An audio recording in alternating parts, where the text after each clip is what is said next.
그렇죠. 네. 자, 오늘 강의는 지난 시간에 다루었던 그 PN 접합 내 캐패시턴스 성분이 무엇이 있습니까? 한번 복기를 해보면 정션 캐패시턴스가 있었죠. 요거는 공피층에서부터 유래하는 캐패시턴스 성분이었고요.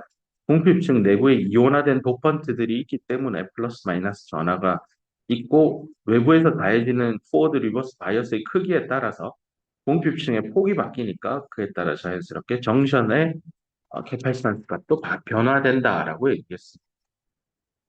그러니까 결국은 이 정션 캡은 내가인간 전압의 함수일 겁니다. 그런데 우리가 지금 공부하는 대로 내가인간 전압은 DC와 AC의 합이니까요. 이게 시간에 대한 함수로 바뀌니까 정션 캡도 수시로 바뀔 수 있다라는 얘기를 했었고요. PN 접합에 또 하나의 중요한 또 하나의 중요한 캐파시턴스 성분이 있다고 했습니다. 이름하여 디퓨전 캡이었고요. 이게 왜 디퓨전인지는 표현할 영역 안에서 소스 캐리어가 그러니까 주입이 된 반대편에서 넘어온 마이너리티 캐리어들이 어떻게 움직이느냐는 디퓨전에 의해서 움직이니까요. 그 주입된 마이너리티 캐리어 역시 전하를 띠고 있으니까요. 그 주입된 양이 시간에 따라 왔다 갔다 바뀌겠죠. 왜냐하면은 여기 교류 신호 때문입니다. 그래서 이 디퓨전 캡에 대해서도 쭉 식을 풀었었고 결과적으로 뭐 이런 식으로 표현됐었습니다. 지난 시간에 이 얘기도 했죠. 그래서 디퓨전 캡과 디플리션 캡 또는 뭐 정션 캡 같은 말입니다. CD나 C뎁은 포워드 바이어스를 세게 걸어줄 때는 디퓨전 캡이 우세하고 그죠? 이게 뭐 상식적으로 생각하면 PN 다이오드에서 포워드 바이어스를 세게 걸어준 상황에서 교류 신호를 얹으면 실제 이렇게 넘어가서 여기 있는 H 플러스가 어떻게 이동하느냐 요 전하량에 의해서 디퓨전 캡이 거의 결판이 납니다. 물론 요 사이에도 있지 않습니까? 있습니다만 포워드 때는 요 폭이 요 크기가 CD에 비하면 충분히 작아서 무시해도 될 수준이고 반면 스몰 포워드 바이어스나 리버스 바이어스일 때는 공급층에 의해서 그러니까 이렇게 넘어가는 H 플러스는 이렇게 넘어오는 전자가 거의 없죠. 인젝션이 거의 안 되죠. 특히 뭐 리버스 때 생각해 보면 그럴 겁니다. 그렇기 때문에 공급층에 의해서 유도되는 정션캡, C뎁 또는 CJ가 우세한 성분이다라고 했고, 지난 시간 말미에 요 두 개는 동일한 노드에 들어가 있는 성분이기 때문에 병렬 연결이고, 카파시턴스 값의 병렬 연결은 단순히 더하면 된다. 저항의 병렬 연결과 같다라는 얘기를 전개로 시간에 하고 했을 겁니다. 그 다음 얘기는요. 그럼 이런 PN 다이오드를 이용해서 실제 생산 라인에서 이제 인라인 측정을 한다라고 하는데요. 인라인 메저먼트를 했을 때 그러니까 웨이퍼를 장비에 밀어넣고 뭔가 공정을 거친 다음에 그 장비에서 나온 웨이퍼가 있을 때 이 웨이퍼가 공정이 잘 된 거 맞아? 라고 검사하고 싶을 때 어떻게 검사해야 될까에 대한 큰 질문들을 던져본다면 그 중에 하나가 이 웨이퍼를 결국에는 이렇게 다이싱 한다고 하죠. 소잉, 자른다고, 톱질을 한다라고 표현하는데, 다이아몬드 칼로 피자 그 자를 때 보면 이렇게 바퀴같이 달려가고, 요 손잡이 이렇게 달려서 떼굴떼굴 이렇게 굴려가면서 자르잖아요. 피자를. 그렇게 생긴 다이아몬드 칼로 자릅니다. 예, 가로, 세로로 이렇게 자르게 될 텐데, 이 자르는 영역을 조금 더 이제 그려보면, 이렇게 칼질을 하면, 여기 지금 제가 이렇게 네모친 여기가 제품이 들어가는 겁니다. 근데 생각해보면 요 비금친 이런 영역들 있잖아요. 이런 건 이제 죽은 공간이죠. 데드 에어리어가 되겠죠. 너무 아깝잖아요. 저건 자르려면 뭐 이렇게 조그마한 폭은 있을 거고 톱니의 두께는 분명히 존재할 거니까 이런 걸 어떻게 좀 활용할 수 있을까 해서 요 내부에다가 테스트 엘리먼트들을 넣습니다. 이걸 여러 개를 넣어서 테스트 엘리먼트 그룹이라고 하고 글자만 따서 태그라고 합니다. 나중에 특히 R&D에서 R 쪽에 가까운 일을 하게 되면 어떤 테스트 엘리먼트를 넣어야 내가 수행한 공정이 제대로 됐는지를 전기적 특성을 가지고 확인할 수 있을까? 이런 고민들입니다. 그 중에 하나의 실제 사례가 이 PN 접합 다이오드를 활용해서 무엇을 알 수 있냐면 내가 불순물을 얼마나 잘 넣었느냐, 보통 임플란트 공정이라고 합니다. 임플란트라고 하니까 이 치과가 떠오르는 학생도 있을 텐데요. 맞습니다. 임플란트의 방식이 딱딱한 곳에 우리 몸으로 따지면 잇몸도 딱딱한 조직이잖아요. 거기에 그 드릴로 뚫어가지고 그 이를 끼울 수 있는 기둥을 잇몸에 박아놓고 그 위에다 이를 이렇게 씌우잖아요. 여기에 이제 나사해가지고 이런 걸 임플란트 한다라고 표현하는데 반도체 웨이퍼에도 불순물을 이렇게 때려 넣습니다. 이게 실리콘 웨이퍼는 고체 물질입니다. 솔리드 스테이트 물질이니까 딱딱한 데다가 불순물, 뭐 아세나이드, 포스포러스, 보론 이런 것들을 때려 넣어야 되니까 결국은 임플란트 한다라고 표현합니다. 근데 이제 업체에서 요거를 이온화해야만 플러스 마이너스 전기장 하에서 가속 운동을 할 수 있어서 충분히 고체 상태 물질을 뚫고 들어갈 수 있거든요. 그래서 아이온 상태로 임플란트해서 아이온 임플란테이션 장비, 뭐 줄여서 IIP라서 뭐 쓰기도 하고, 뭐 하여튼 아이온 임플란터라고 합니다. 이런 장비는 진짜 고전류를 흘리기 때문에 나중에 이 장비를 담당하게 되면 조심해야 됩니다. 이거 사망사고로 이어질 수도 있습니다. 되게 위험한 고전류가 그럽니다. 사실 고전압보다 더 위험한 게 고전류입니다. 그래서 이 전류가 이제 사람 엔지니어에 들어가는 순간 큰일 나기 때문에 장비 밑에다가 이제 별도로 또 서지 기판 달아가지고 어떤 뭐 전류 흐르는 거 다 빼고 뭐 여러 가지 안전 장치가 들어가긴 하지만 이게 위험한 장비입니다. 그래서 다시 원래 얘기로 돌아왔어요.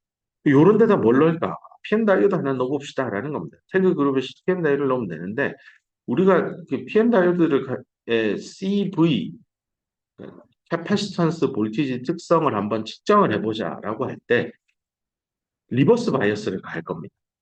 이게 어떻게 찍냐면 여기에 정션 캡, 사실 이게 이제 토탈 캡이 되겠죠. 왜냐하면 내가 인가한 DC 전압을 리버스 바이어스 영역에서 하면 아까 말한 대로 캡은 디퓨전 캡과 정션 캡이 있는데 리버스 바이어스 영역에서는 디퓨전은 별로 없으니까 얘가 될 겁니다. 그래서 토탈 캡은 정션 캡이라고 봐도 되고 여기서 몇 군데 찍습니다. 마이너스 1, 마이너스 2, 마이너스 3 임의의 숫자를 넣어봅시다.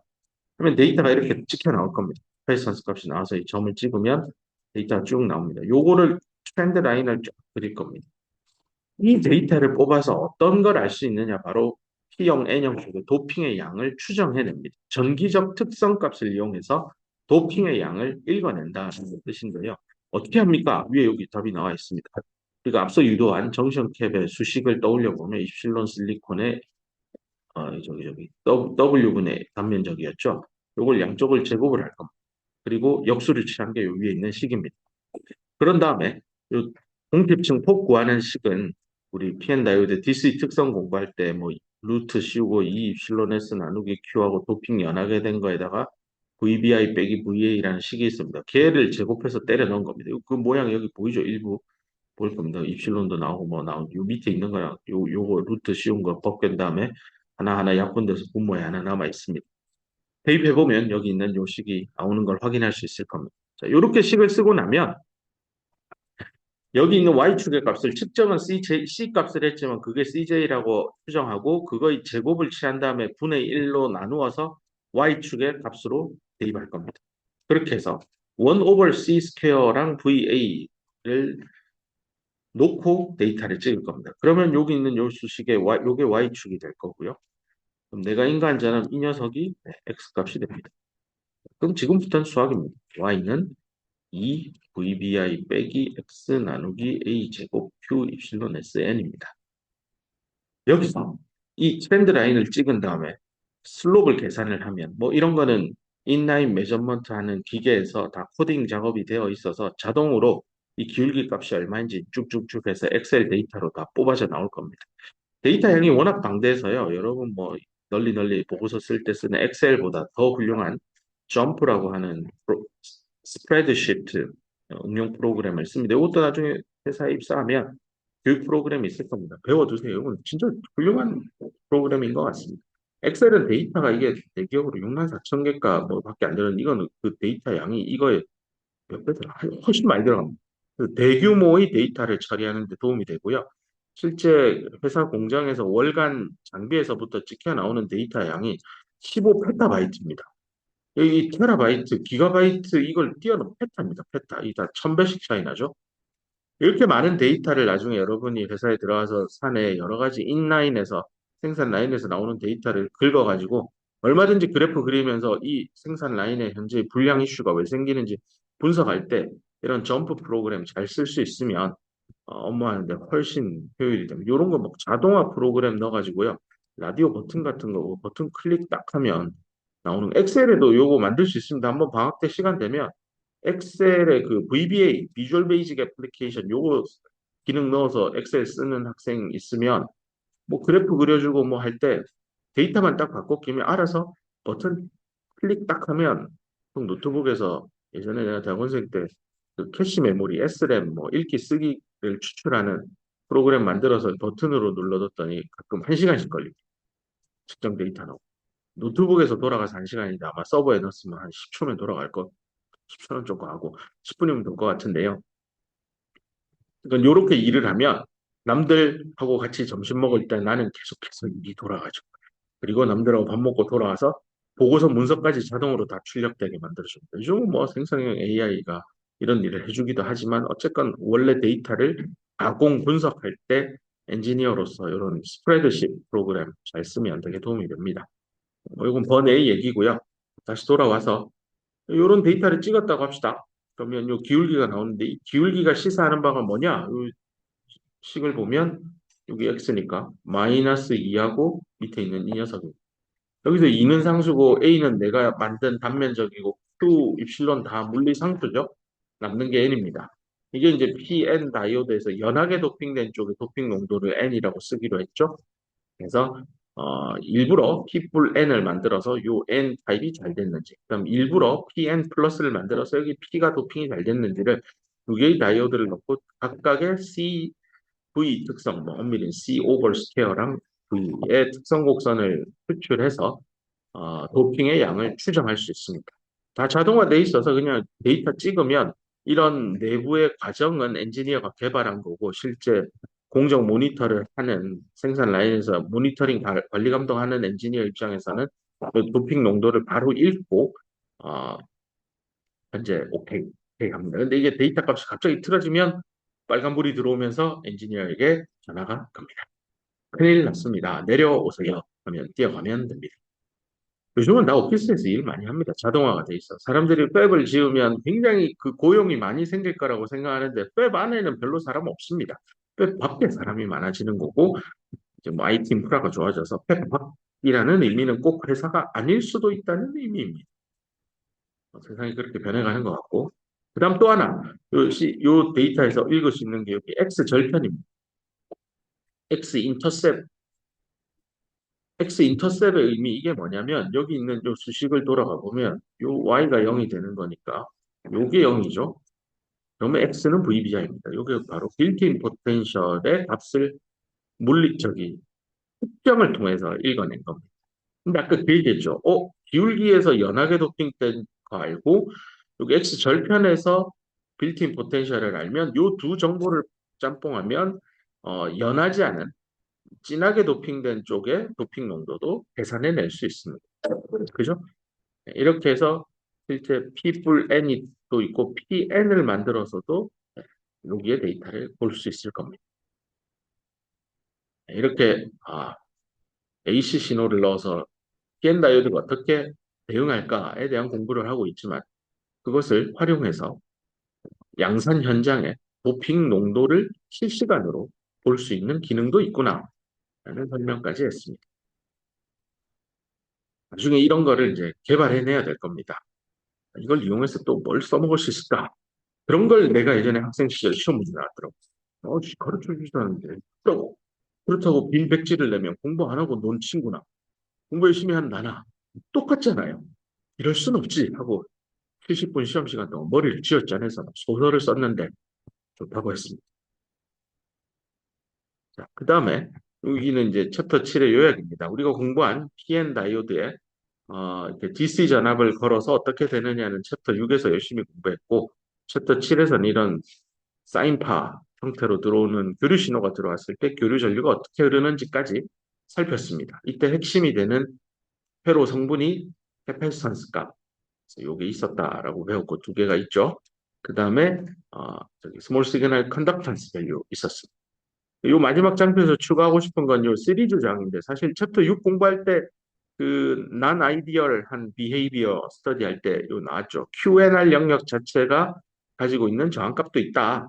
그러니까 엄밀히 PN 다이오드를 회로 성분인 RLC 성분으로 모델링 할 때 요 시리즈장도 넣어야 된다라고 해서 이게 첨언이 된 겁니다. 근데 아마 아주 강한 포워드 바이어스를 가하지 않으면 요 성분은 모델에서 크게 중요하진 않을 겁니다.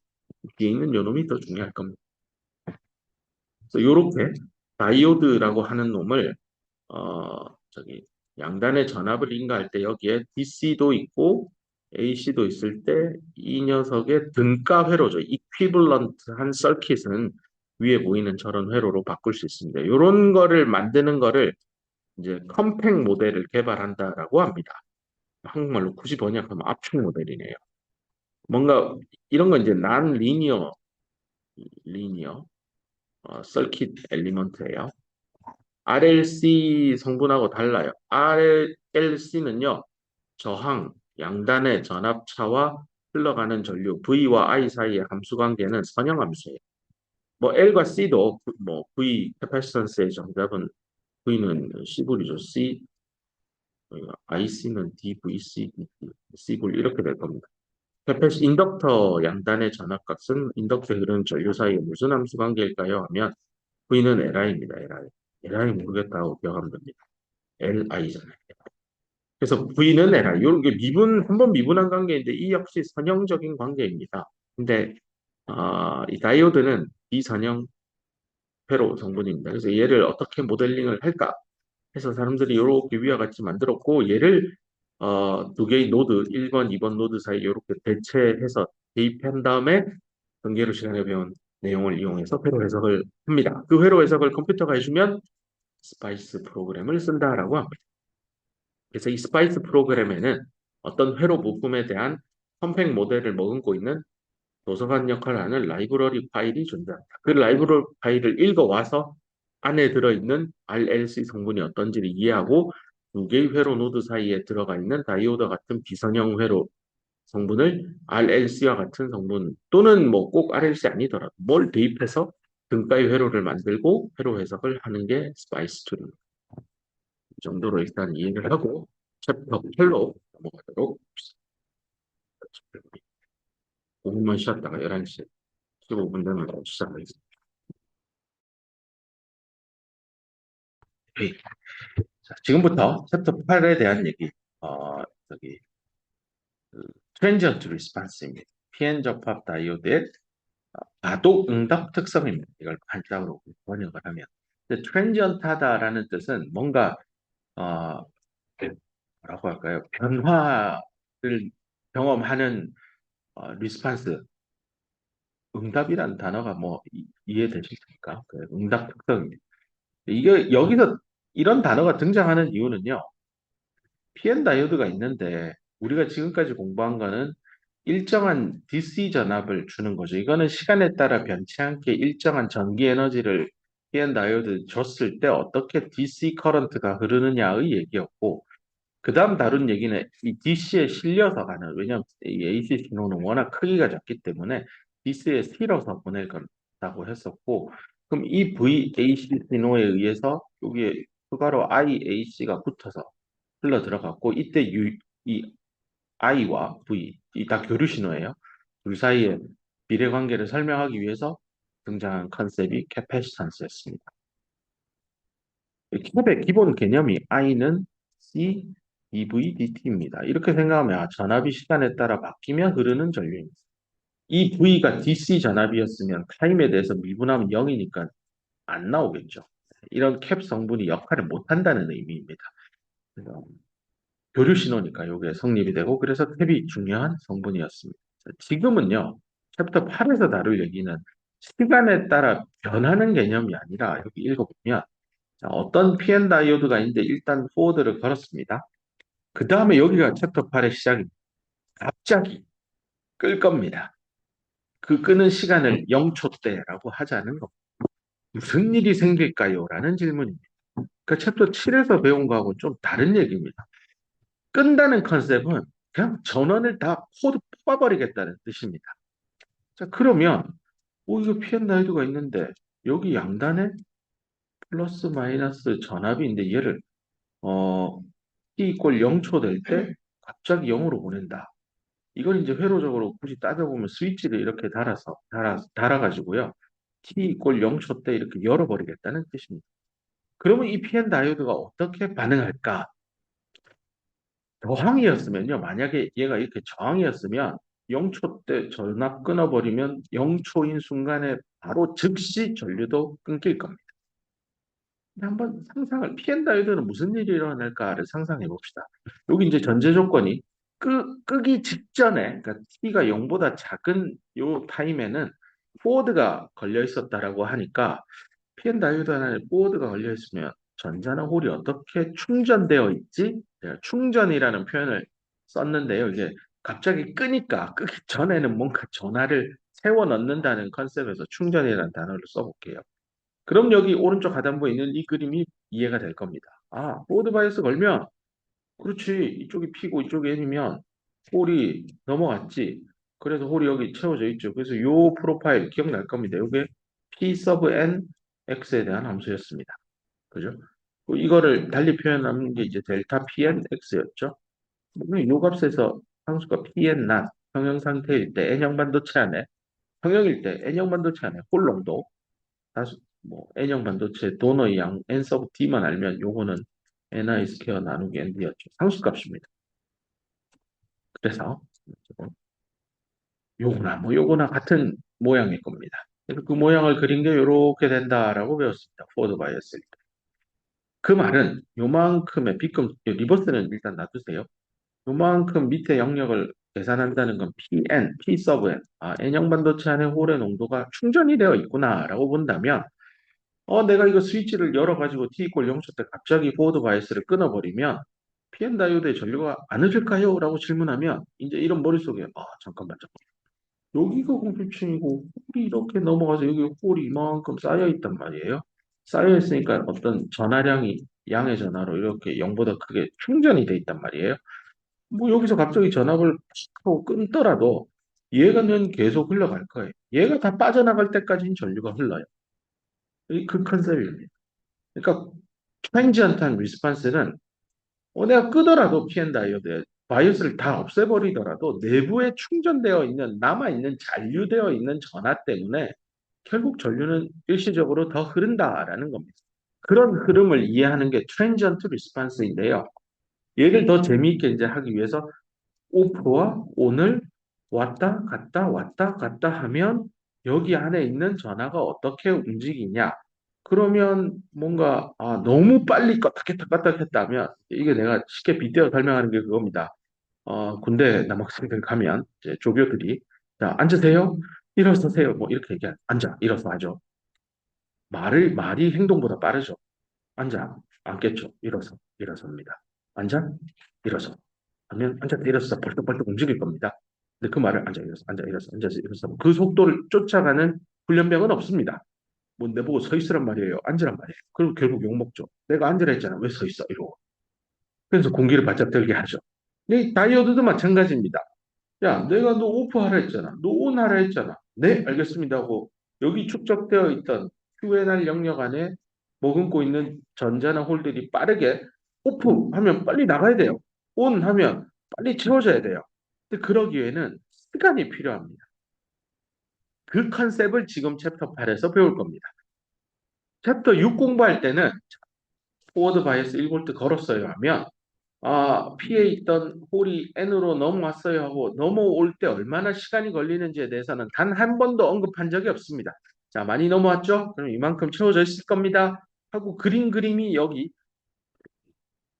있는 Pn of X 이 라인일 겁니다. 근데 여기 이 PNX라는 이 프로파일이 만들어질 때까지는 분명히 시간이 필요합니다. 홀이 넘어오는데도 시간이 소요되니까요. 근데 이제 정상 상태에 들어갔기 때문에 그냥 넘어올 때까지 충분한 무한대의 시간을 줬다라고 우리는 설명했었습니다. 근데 지금은 무한한 시간을 안 줄 겁니다. 꽤나 빠른 속도로 껐다 켰다 할 때 이 PN 다이오드 QNR 영역 안에 충전되어 있는 뭐 이쪽은 홀이고 이쪽은 전자겠죠. 이놈들이 어떻게 반응할까에 대해서 좀 살펴봅시다. 계속 D를 읽어보도록 합시다. 포워드 바이어스 걸었다가 갑자기 끌 겁니다. 자, 이러면 디퓨전 캡 때문에라고 한 줄 쓰여져 있지만 방금 내가 설명한 요 놈입니다. QP죠, QP. 여기에 충전되어 있는 홀들, 이쪽 P형 쪽에 충전되어 있는 전자. 이 얘기입니다. 그걸 달리 얘기하면 디퓨전 캡이라고 컨셉으로 얘기한 겁니다. 걔 때문에 PN 다이오드 양단의 전압, 그죠? PN 접합의 공핍층을 가로질러 형성되어 있는 전압은 인스탄테이니어슬리 즉시 그죠? 조교가 앉아 하면 그게 바로 앉아지나요? 우리 귀에 앉아라는 신호가 들어와서 뇌가 신호를 몸에 내려서 무릎 관절이 움직여야 비로소 앉잖아요. 그 즉시는 그게 즉시인데 우리는 딜레이 타임을 가지고 조교가 얘기한 앉아를 훈련병이 실행하는 데까지 몇 초는 아니고 한 밀리세컨 정도 걸리겠죠. 다이오드도 마찬가지입니다. 턴오프 한다고 해서 즉시 변할 수는 없습니다. 시간이 걸릴 겁니다. 그래서 스위칭을 할 때 무슨 뭐 사이에요? 껐다 켰다는 스위인 동사 원형 ing니까 변할 때잖아요. 변화할 때 스위칭 할 때 딜레이는 분명히 생깁니다. 그 딜레이가 왜 생길까요? 그 because 이유가 나옵니다. 시간이 필요합니다. 뭐 하는데 시간이 필요하냐면 바뀌는데요. 뭘 바꿀 건데요? 액세스 마이너리티 캐리어의 총량. 그게 요겁니다. 여기 있는 QP라고 내가 썼던 이 양이 뭐 예를 들어 0.1 피코쿨롱이 있는데 이게 0쿨롱으로 바뀌는 데까지입니다. 근데 이 액세스 마이너리티 캐리어는 어디에 저장되어 있냐면 QNR 영역에 저장된 그림으로 이미 표현했죠. QNR 영역에 저장되어 있는 그 액세스 마이너리티 캐리어의 총량이 바뀌는데 분명히 시간이 필요하기 때문에 온과 오프를 왔다 갔다 할 때는 반드시 딜레이 타임이 존재할 겁니다. 그에 대해서 살펴볼 겁니다. 이런 딜레이 타임이 존재하기 때문에 우리는 PN 다이오드가 갑자기 끄는 또는 갑자기 켜는 즉 온과 오프 신호가 들어왔을 때 트랜지언트 리스판스를 보인다라고 설명할 겁니다. 그러기 위해서 첫 번째로 이제 포워드 바이어스를 가했다 갑자기 끈다고 했으니 턴 오프 되는 겁니다. 온에서 오프 된다는 뜻입니다. 턴 오프 되는 트랜지언트를 먼저 살핍시다. 여기 보세요. 다이오드를 오프하기 위해서 뭘 할 거냐?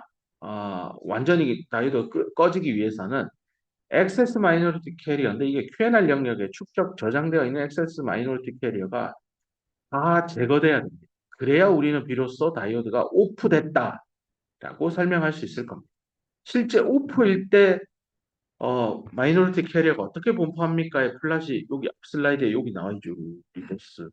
이거 리버스인데 평형이면 요쯤 그려지겠죠? 네, 이게 이제 PN이 될 거고 이게 PN 평형일 때 값이랑 같아지겠죠. 이게 이퀄리브리엄 상태죠. 완전히 외부에서 인간 전압이 없을 때, 챕터 5에서 배운 더멀 이퀄리브리엄 상태일 때 반대편 P 영역에서 바라본 반대편 쪽에 소수 캐리어의 농도의 프로파일입니다. 요렇게 될 때까지 보드에서 요렇게 된다고요. 여기 충전된 요만큼 있잖아요. 요만큼이 다 안녕히 가세요. 사라질 때까지 시간이 걸릴 겁니다. 그걸 좀 살펴봅시다.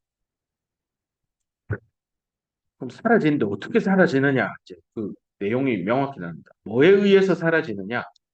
넷 캐리어 플로우라고 되어 있습니다.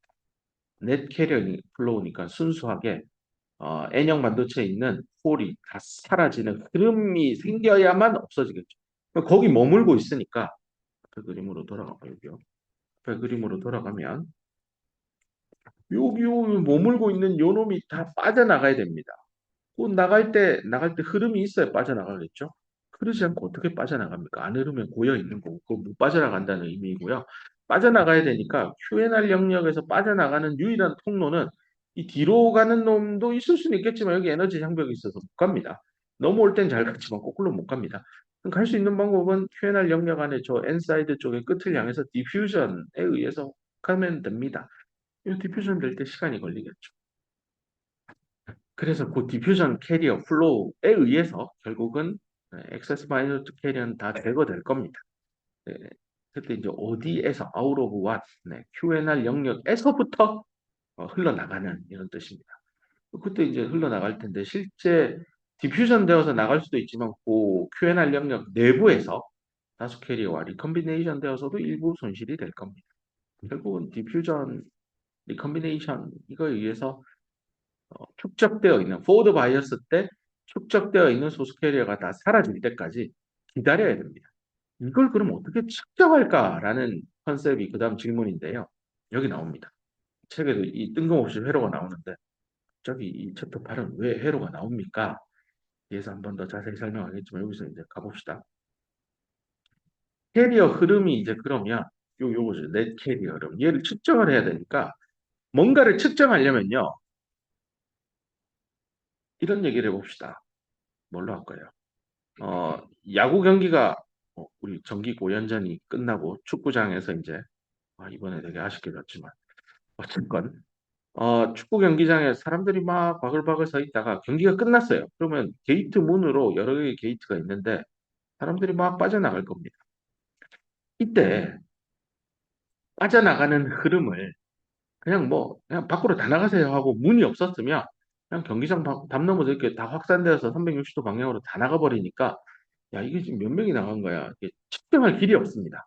그 대신에 이 스테디움은요, 분명히 게이트로 사람들이 들락날락하기 때문에 게이트 앞에다가 몇 명이 나가는지를 카운트하면 몇 명이 나갔구나 하고 충분히 측정 가능합니다. PN 다이오드 역시 허전 유출의 영역 안에 축적되어 있던 소수 캐리어가 빠져나갈 때 내가 그 흐름을 제한할 겁니다. 리미트를 걸 겁니다. 근데 뭘로 리미트 걸 건데요? 라고 하면 요겁니다. 스위칭 회로를 옆에 붙여가지고요. 전류가 다이오드에서부터, 특히 다이오드 내 QNR 영역에서부터 빠져나가는 흐름을 외부에, 다이오드 보이죠? 다이오드 외부에, 보이죠? 밖에 뭐가 달려 있습니다. 외부에 회로를 붙여서 여기 QNR 영역 안에 박혀 있는 Q 플러스와 E 마이너스가 빠져나가는 그 흐름을 제한할 겁니다. 마치 야구 경기장이나 축구 경기장에 나가는 인파를 게이트 문의 크기에 의해서 제한하는 거랑 비슷한 컨셉입니다. 자, 그럼 어떻게 제한하는지 한번 회로를 봅시다. 이런 회로에 도움이 없었으면 여기에 코드 걸고 어떻게 전류가 빠져나가는지 측정할 길이 없어서 이런 회로들을 옆에 붙인다라고 보면 되는데요. 먼저 봅시다. 이렇게 스위치가 들어가 있죠. 그다음 여기 플러스 마이너스고 저항이 하나 걸려 있는데 그럼 회로는 이렇게 형성됩니다. 그죠? 얘는 플로팅 되어 있죠. 여기 연결이 안 됐으니까 회로상 플로팅 둥둥 떠 있어서 이쪽으로는 전류가 들어오면 나가지 않습니다. 그래서 회로상에 없는 거다라고 보면 됩니다. 그럼 지금 보면 플러스고 이쪽으로 되면 여기 플러스니까 P형 N형이니까 포워드 바이어스죠. 네. 그래서 포워드 바이어스로 충분히 오랫동안 걸어둘 겁니다. 충분히 오래니까 스테디 스테이트에 들어갔고 DC 전류가 흐를 겁니다. 이 저항을 달아서요. 이렇게 흐르는 전류값이 얼마인지를 요게 나중에 전류가 충분히 흐르면 얘는 거의 뭐 쇼트 난 것처럼 없는 것처럼 보면 되니까요. 실제 다이오드의 전류 전압 곡선에서 이렇게 전류가 확 흐르니까요. 얘는 전류가 거의 뭐 10A까지 흘릴 수 있어요. 근데 얘 이 저항을 1옴 걸어 가지고요. 요 전압을 1V면 얘는 내가 흘릴 수 있는 최대량이 10A지만 요 1옴 때문에 뭐 이거 많이 흘러봤자 그냥 1A밖에 못 흘러요. 그래서 다이오드에 딱뭐 1A다 이렇게 제어할 수 있습니다. 물론 단위를 내가 너무 크게 썼네요. 보통 밀리 스케일로 봐야 됩니다. 요 놈도 이제 회로 이 다이오드가 흘릴 수 있는 총 전류량을 제한하는 역할을 하는 저항으로 들어와 있습니다. 오케이. 이 상황에서 오늘 챕터 8에서 공부하는 게 야, 갑자기 끕시다. suddenly turn off 합시다라는 거. 그래서 이쪽으로 스위치를 옮깁니다. T 올 0에. 그러면 얘는 전류 잘 흐르고 있는데 갑자기 끄라고 하잖아요. 그러면 얘는 버려야 되잖아요. 그래서 아까 그 축적되어 있는 액세스 마이너리티 캐리어가 사라져야 됩니다. 이때 제한을 걸 겁니다. 야, 너 이거 사라지는 거 내가 좀 측정을 해야 되니까 너 그냥 막 없어지지 말고 내가 인간 요 저항과 요 전압에 의해서 너가 흐르는 전류량을 제한할 겁니다. 이거 보면 플러스 마이너스 요 방향이니까 리버스로 걸려 있고 뭐 요렇게 전류가 흐를 텐데 지금 요 놈은 원래 만약에 리버스를 마이너스 1볼트 걸고 뭐 1옴을 걸었으면 마이너스 1암페어니까 요 놈이 사실은 마이너스 1암페어까지 못 흘릴 거예요. 리버스 때는 얘가 거의 전류가 안 흐르고 뭐 1 나노암페어 흐른다고 하면 뭐 결국에는 아주 작은 전류값만 이 다이오드의 리버스 바이어스로 찔끔찔끔 흐르고 있을 겁니다. 이 상황을 그래프로 봅시다. 시간을 놓고요. t 꼴 0입니다. 이쪽이 아까 t가 0보다 작을 때니까 요게 걸려 있을 때죠. 요 두 개의 회로 성분. 포워드가 걸렸을 때니까 포워드 저기 전류가 일정 전류가 흐를 겁니다. 아까 내가 그냥 한번 1A 흐를 거다라고 했습니다. 근데 이번에는요. 지금 t가 저기 0보다 클 때니까 리버스 바이어스를 가해서 오프 상태로 넘긴 겁니다. 그 중간에 트랜지언트 리스판스 구간은 좀 놔두고요. 한참 시간이 흘러서 리버스 바이어스로 충분한 시간을 주면 결국은 지금 봅시다. 결국은 요 리버스 바이어스를 가했기 때문에 요 다이오드 요 방향으로 흐르는 전류는 아주 미미하게 흐를 겁니다. 그 공부한 대로 IV가 있으면 요거 있지만 요 뒤로는 요렇게 흐르죠. 요 전류 값은 보통 나노암페어 스케일입니다. 그래서 보면 이렇게 그려져 있죠. 시간이 충분히 0보다 충분히 큰 시간대에는 전류량이 굉장히 작습니다. 요게 왜 작게 흐르느냐? 얘 때문입니다. 근데 내가 보고 싶은 건요. 먼 시간 난 관심 없고 지금은 이건 이미 우리 공부 다 했죠. 리버스 바이어스가 걸렸을 때 DC 상태에서 다이오드가 흘리는 전류는 거의 없다라고 공부했죠. 그래서 뭐 이렇게 회로가 구성이 되면 요 루프를 따라 흐르는 커런트 값은 요 다이오드에 의해서 제한받을 겁니다. 음. 근데 우리의 관심사는 요 중간 사이즈 중간 요 시간대입니다. 이제 어떻게 되는지 보기 위해서 어, 요 놈이 중요한 역할을 여기 분명히 포워드가 걸려있기 때문에 여기는 QP, QN으로 표현되는 굉장히 많은 홀과 굉장히 많은 전자가 저장되어 있습니다. QNR 연결. 그래서 그 덕분에 포워드 바이어스 걸었을 때 충분한 전류 IF가 흘렀습니다. 물론 이 IF는 일부러 RF라고 하는 저항을 달아서 요거 굳이 계산하면 RF분의 VF가 될 겁니다. 이렇게 내가 리미팅, 제한을 걸었죠. 다이오드 흐르는 전류값은 이 IF 값, RF분의 VF보다 더 흐를 수 있음에도 불구하고 일부러 포드 저기 RF라는 회로를 넣어 저기서 저항을 걸어서 제한을 걸었습니다. 그 다음 t 이퀄 0일 때 뒤집습니다. 뒤집으면 분명히 얘는 거의 쇼트기 때문에 그냥 저항이 0에 가깝다라고 본다면 t 이퀄 0이 되는 순간 이 회로, 이 루프를 따라 흐르는 커런트는 R에 의해서 결판납니다. 왜냐하면 얘는 여전히 쇼트 R 이퀄 0입니다. T 이퀄 0인 순간에는 얘는 그냥 금속 도선이에요. 그래서 요 루프를 따라 흐르는 커런트는 VR과 RR에 의해서 결판납니다. 그래서 여기 있는 요 마이너스 IR, 전류의 흐름이 반대로 뒤집어져서 마이너스고요. RR분의 VR입니다. 요게 내가 스위칭 회로를 이용해서 흐르는 커런트 플로우를 제한을 건 겁니다. 만약에 이 제한을 안 걸었으면 요 도선 요 다이오드의 전류는 아까 스테디움에 경기 끝났습니다 하면 사람들이 확 빠져나가듯이 몇 명이 빠져나갔는지 내가 측정이 불가능합니다. 하지만 이 RR을 이용해서 즉 게이트 문으로만 관중들이 나가도록 함으로써 관중의 수를 체크할 수 있듯이 이 RR을 걸어서 빠져나가는 커런트 흐름을 딱 제한을 겁니다. 요 마이너스 IR에 의해서 EN 다이오드 때 과거 T 이퀄 0보다 작을 때 이렇게 홀 넘어오고 이렇게 전자 넘어와서 여기 쌓여 있는 QP와 쌓여 있는 QN이 어떻게 디퓨전에 의해서 빠져나가는지를 요 마이너스 IR에 의해서 결판입니다. 이 전류라는 건 암페어고 얘는 쿨롱 퍼 초입니다. 그래서 초당 몇 쿨롱씩 빠져나가세요 하고 여기 제한을 걸어줬습니다. 요 회로 두 성분을 붙여서요. 그 값이 여기 있죠. 네, 마이너스 IR입니다. 이렇게 흐르다가 근데 결국에 T가 0보다 충분히 커지면 다이오드는 이제 리버스 바이어스 걸려서 우리가 배운 IV 커브 상에 조금만 전류 흘리는 그 전류만 흘립니다. 그 값이 여기 표현되어 있죠. 이렇게 갈 겁니다. 결국 여기서 여기까지 가야 되는데 뭐 이렇게 변할 겁니다. 그래서 요 부분 나누어서 시간을 여기다가 정의를 내릴 겁니다. 몇 가지 정의를 내리는 걸 이제 뒤에 슬라이드 적어놨나네. 아, 여기 있다. 뒤에 걸 보면서 살펴봅시다. 네. 오케이. 이제 이 상황을 머리에 넣었으니까요. 일단 P 플러스 N을 생각합시다.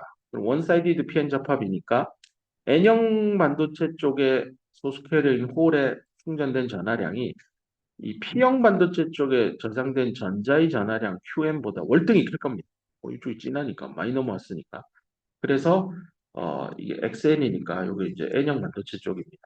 그래서 N형 반도체만 생각하면 됩니다. N형 반도체 쪽에 많이 저장돼 있으니까 그놈에 의해서 지금 전류가 이렇게 계속 제한이 걸려서 흐르고 있을 겁니다.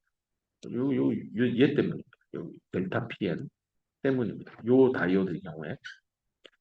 그러면 마이너스 I에서 찔끔찔끔 나갈 때까지 시간을 쫙 늘린 겁니다. 그러니까 측정 가능한 시간대로 끌고 온 겁니다. 갑자기 사라지지 않고 내가 회로를 주변에 다이오드 주변에 붙여서 전류가 찔끔찔끔 빠져나가게 해서 야 얼마나 빠져나가는지 한번 보자 입니다. 그 빠져나가는 물리 현상을 여기 그림으로 그린 겁니다. T 이퀄 0이니까 이제 스위치가 포드에서 리버스로 확 넘어오는 겁니다. 그러니까 턴 오프 되는 그 시점입니다. 그때는 델타 PN이 이렇게 잘 충전이 돼 있을 겁니다. 근데 여기 T가 이제 증가하게 되면 스위치를 제껴서 턴 오프 시킨 거죠. 그러면 여기 충전되어 있던 델타 PN이 뭐 QP죠. 이제 하나씩 하나씩 빠져나갈 겁니다. 그래서 T가 0보다 조금 더 클 때, 더 클 때, 더 클 때 시간을 늘려보면 이렇게 볼이 양쪽으로 쏟겨져 나가는 프로파일이 보일 겁니다. 그러면서 이 피크 지점이 안으로 이렇게 들어옵니다. 이쪽으로 일부 새어 나가는 것도 있지만 대부분은 요 오른쪽으로 많이 넘어갑니다. 그렇게 해서 그 상황을 이렇게 그림으로 그래피컬리 보여준 겁니다. 이렇게 해서 우리가 요 지점 여기서부터 전류가 이제 내가 리미팅 건 마이너스 IR보다 전류가 덜 흐르기 시작하는 지점이 언제일까를 생각해 보면 바로 요 지점입니다. 이게 의미하는 바가 뭐냐면 델타 PN이 요 지점 델타 PN이 0이 되는 시점입니다. 즉 달리 얘기하면 PN이 PN 낫에 도달하는데 어디서요? X 이꼴 XN인 지점. 공급층의 엣지에서 처음으로 요 커브, 요 커브. 하지만 여기 엄밀히 이게 실제 현상하고 약간 다른 게 여기 공급층으로도 일부 쏟겨져 가기 때문에 피크 지점은 여기 안쪽에 있어요. 하지만 여기 공급층 엣지인 X 이꼴 XN에서는 요 평형 상태에 PN 낫에 PN이 PN 낫이 되는 시점에 도달합니다. 요때까지 시간을 T 이꼴 TS라고 하고요. 요 TS가 되게 그 트랜지언트 리스판스를 평가할 때 있어서 대단히 중요한 지표입니다. 요걸 이제 뒤에 넘어와서 컨닝을 하면 스토리지 딜레이 타임이라고 정의할 겁니다. TS. 그 뒤에 식도 구할 건데요. 스토리지 딜레이 타임이 있습니다. 요거. 그게 요 시점입니다. 공기층 엣지 기준으로 평형 상태에 걸맞는 마이너리티 캐리어 농도가 만들어지는 시점입니다. 근데 이 엄밀히 얘기하면 여전히 QNR 영역 안에 일부 QP는 남아있는 게 사실입니다. 하지만 공기층 엣지 기준으로 이 시간 지표를 정했습니다. 됐죠? 요 TS 컨셉 잡았습니다. 요걸 들고요. 요건 예제 문제니까 좀 놔두고 좀 이따 봅시다. 여기로 갑시다. 시간 다 됐다. 금방 합시다. 그래서 TS를요. 피겨 오브 메릿이라는 게 이제 성능 지표입니다. 한국말로 번역하면. 중요한 핵심적인 성능 지표로 봅니다. 언제 사용되냐면 이게 특성화한다라는 동사인데 뭐 학생이 성적이 우수합니다라고 how to characterize a student learning ability 뭐 이렇게 물어본다면 그걸 이제 how to characterize라는 동사를 쓸 수 있을 겁니다. 여기서는 PN 정션 다이오드의 트랜지언트 리스판스를 캐릭터라이즈 하는데 쓰이는 성능 지표 중에 가장 핵심이 TS입니다. 이거 어떻게 찾을 건데요? 이게 답이 여기 나와 있지만 그 과정은 이미 다 학습했습니다. 보세요. 이게 의미하는 바가 뭐냐? P뿔 N 다이오드에서 P에서 N으로 넘어온 이 홀이 N형에 쌓여있는 총 전하량이 QP잖아요. 걔가 시간에 따라 어떻게 변할까는 이렇게 흘러가는 커런트 값하고요. 빠져나가야 되니까 나가는 놈하고 요거는 디퓨전 커런트예요. 엄밀히 얘기하면. 그다음에 요 뒤에 붙는 요 놈은 뭐냐? 리컨비네이션 커런트. 여기 라이프 타임이죠. 라이프 타임 분의 전하량. 따져보면 요 단위만 생각해 보면 초분의 쿨롱입니다. 그래서 이 전류 값입니다. 이게 라이프 타임이라는 컨셉이 들어오는 순간 리컨비네이션 얘기가 나오는 거고, 아, 라이프 타임이 길다는 건 리컨비네이션 되는데 오래 걸리는 거죠. 그러니까 잘 리컨비네이션 안 되는 거죠. 그래서 요 N 타입 영역 안에서 소수 캐리어인 홀에 라이프 타임 지표를 잡아 넣어서 리컨비네이션에 의해서 전류가 빠져나가는 거, 그 다음에 앞에는 디퓨전에 의해서 빠져나가는 그 둘에 의해서 N형 반도체 안에 저장되어 있는 스토어드 되어 있는 전하량의 변화율을 계산할 수 있다는 겁니다. 이렇게 미분 방정식을 세워놓고 여기서 이제 아름다운 그림이 하나 나옵니다. 이 디퓨전 커런트를 스위칭 서킷을 이용했기 때문에 내가 마이너스 IR로 대입할 수 있습니다. 스위칭 커런트 서킷을 안 썼으면 이걸 어떻게 표현할까는 진짜 오리무중입니다. 하지만 내가 회로를 옆에 붙여서 RR과 VR이라고 하는 전압원과 저항을 썼기 때문에 디퓨전 전류를 마이너스 IR로 표현할 수 있습니다. 이러고 나면 요 식은 가운데 이제 뺄게요. 이거 퍼스트 오더 리니어 디퍼런셜 이퀘이션. 이거 y라 잡고 이거 y 잡으면 y는 한번 시간에 대해 미분했더니 자기 자신이 나오는 아주 간단한 미분 방정식.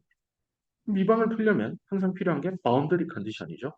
그래서 나오는 게 0과 ts 사이에 전류값이 어떻게 될까인데 t 이퀄 0일 때는 사실은 이제 끄는 순간이니까 켜진 상황의 마지막 순간이죠. 그때 흐르는 IF 값은 내가 알잖아요. VF, RF로 나눈 거고 내가 아는 값이고 여기 라이프 타임은 트램 농도에 의해서 결정하니까 뭐 아는 값이고 요거는 t 이퀄 0일 때 얼마나 저장되어 있느냐 이것도 우리가 계산할 수 있습니다. 그래서 요거 이용해서 t 이퀄 0일 때 바운더리 조건 구하고요. 그 다음에 t 이퀄 ts일 때 바운더리 조건 구해야 되는데 아까 전에 요거가 현실과 다른 겁니다. 아까부터 얘기할 때 요 얘기를 했죠. t가 ts일 때는 요렇게 되어서 사실 qp가 0이 아니에요. 엄밀히는. 근데 근사를 할 겁니다. 그냥 근사를 해서 0이라고 할 겁니다. 이게 이 모델의 한계이긴 합니다만 그냥 받아들이면 QP가 0이니까 그럼 T가 TS일 때는 QP가 0이다라는 경계 조건을 여기 그냥 미분 방정식 풀 때 쓸 겁니다. 이거 원래 엄밀히 0 아니에요. 근데 0이라 할 겁니다. 이렇게 하면 경계 조건 두 개를 써서 위에 있는 미분 방정식을 풀면 QP 뭐 어쩌고 저쩌고 답이 나오는데 그걸 TF로 나눈 게 뭐 이용해서 이렇게 답이 나옵니다. 시간이 다 돼서 내가 유도는 못 하는데 내가 작년, 재작년 하여튼 강의한 거에 그 어디 있는지 찾아서 알려줄게요. 그렇게 해서 요 유도 과정까지 학습해 두기를 바랍니다. 여기까지가 턴 오프에 대한 얘기입니다. 시간이 부족해서 턴 온은 못했는데요. 턴 온도 강의해 둔 거 내가 찾아가지고 알려줄게요. 보세요. 그 뒤에 서머리는 그냥 공부했던 거라 뭐 주저리 하면 되고 여기까지 공부하면 됩니다. PN 다이오드 서머리까지 공부하고요. 뒤에 있는 버렉터 다이오드, 터널 다이오드 얘기는 옵토 일렉트로닉 다이오드는 응용차인데요. 이건 이제 뭐 사실 솔라셀이기도 합니다. 태양광, LED 요거는 이제 전기 올레드 기술은 디스플레이고요. 뭐 이런 등등의 응용 기술은 중간고사 치고 나서 한번 설명해 줄게요. 그래서 요 뒤에 못 다룬 얘기는 시간이 부족해서 못했는데 녹화된 걸로 대체하도록 하겠습니다. 고생했습니다.